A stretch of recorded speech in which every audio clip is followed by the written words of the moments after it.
Yun mga kaibigan, umuulan. So, ito po, tayo po ngayon ay nandito lang sa bahagi ng Taytay.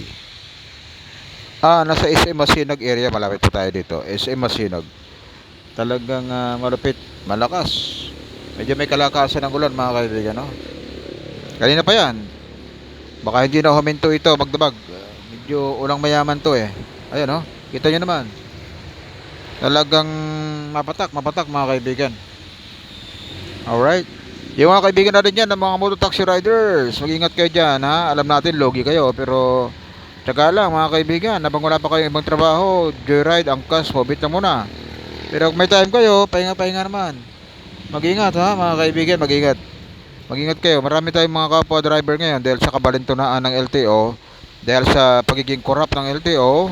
Marami nakakuha ng lisensya ngayon, hindi naman marunong mag-drive professionally.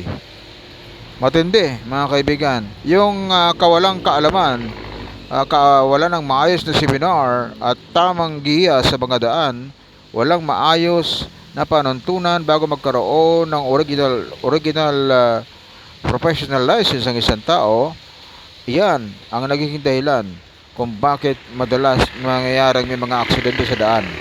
Mga kaibigan, ang aksidente ay nangyayari sa mga daan dahil na rin po sa kakulangan ng kaalaman ng mga tao sa tamang pamamaraan ng pagmamaneho.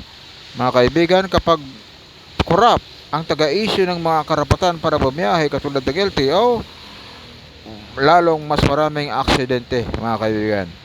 Kahit mag-ingat ka, yung ibang tao naman na hindi marunong mag-ingat o walang kaalaman sa mga batas ng lansangan, hindi yan sila maingat mga kaibigan.